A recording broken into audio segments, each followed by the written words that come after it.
Hey everyone, it's Katrina here with another video. Today we are talking about some innovative marketing ideas for service-based businesses. All right, I'm really excited about this one because we're going to talk about some new wave technology when it comes to social media, when it comes to how we interact in general. I'm sure a lot of you guys have heard of VR or virtual reality. There's also AR, augmented reality, which is kind of a hybrid of the real world, if you will, and a computer world. VR is a lot more immersive, where you're just kind of in that digital environment solely without anything kind of on the outside. So far, VR has been around in one way, shape, or form for many years now. As some of you guys know, Meta is working on a metaverse. There are other companies who are doing kind of something similar. So you want to think about it sort of like Ready Player One, right? They're working out the kinks, but eventually most major social media platforms or organizations in general will have some component to where you can go in a digital world, a digital version of their company, their brand that's fully immersive, and other ones that are kind of more hands-off. Obviously also physical brick and mortars probably won't go anywhere just yet. But you're going to see things shifting over time, going more and more VR and AR. So what does this mean to you and your business? Well, my suggestion is to learn about it, get ahead of the curve, make those accommodations sooner than later so that when the time comes and the technology shifts, you're not left thinking, okay, what do I do now? So those are some things to keep in mind. Now, as you know, most people are focused on their cell phones, right? Like that's a huge problem for a lot of people right now, is that their teams are always focused on their cell phones, so they have to lock them away, things like that.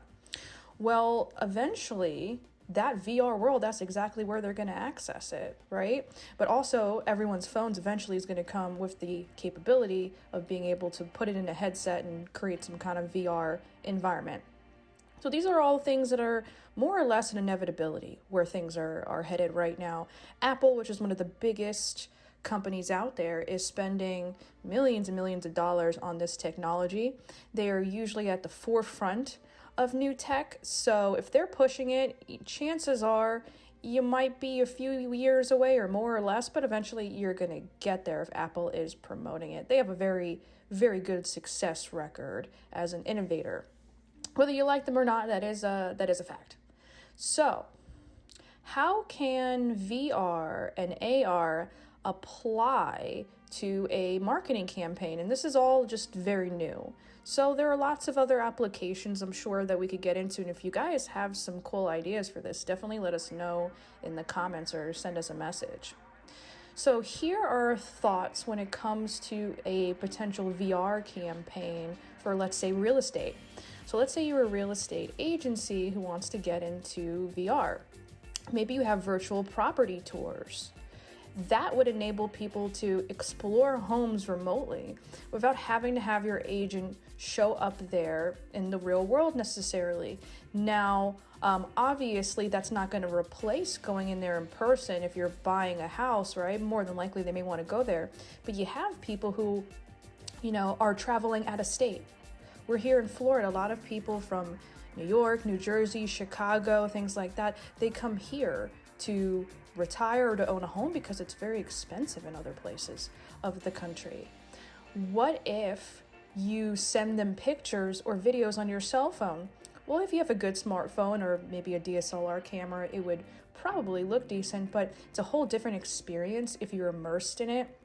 In some type of VR environment, it's going to be the closest thing you can get to physically going on a plane and going there. So it has some interesting applications for real estate. And because real estate is one of the most saturated markets out there by far, if you were to strike while the iron's hot, incorporate more virtual components even now, maybe something that's a little bit more on the AR side, I think that would be very, very beneficial, something to consider. Okay, here are other applications that I think could be very interesting as well. Interior designers.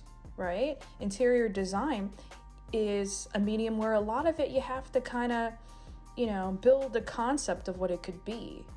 There are apps on your phone or your computer that you could use to kind of simulate how it'll look like once it's all set up, but it's not the same thing as putting on a VR headset and going through your new future living room or whatever it is that they're designing. It's a whole different experience to be immersed in it. I think companies that are doing that, especially high-end designers, it's going to be something eventually that's going to be expected, right? But you could be the innovator who starts that trend, and people will remember you for it.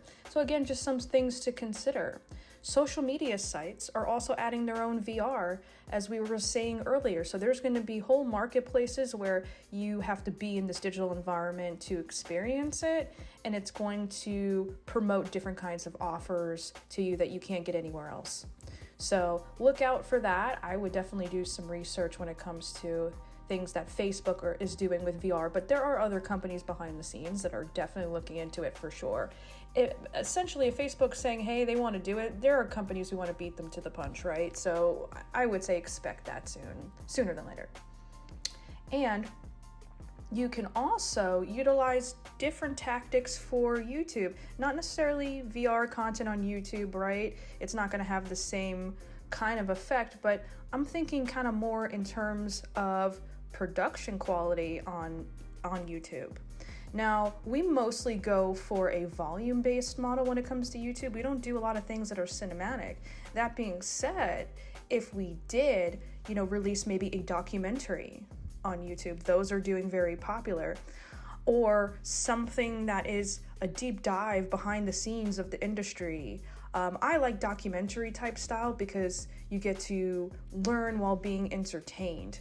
And there are a lot of channels that I personally follow that will give me the background of, the history of marketing or, sales. How did it get started? How has it changed over the years? Things like that. Packaging it in a virtual course or some kind of documentary is a really interesting way to learn on YouTube. And because YouTube is applicable for every type of device, I can watch it on my TV, and it's the same thing as watching something on the History Channel or any other channel for that matter.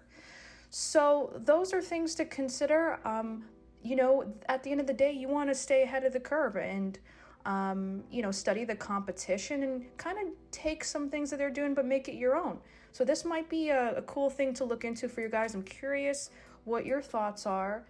And if you have any questions about marketing, want to book an appointment, contact us today. And make sure to hit that subscribe button. We really appreciate it. It helps the channel significantly. Thank you guys. Bye-bye.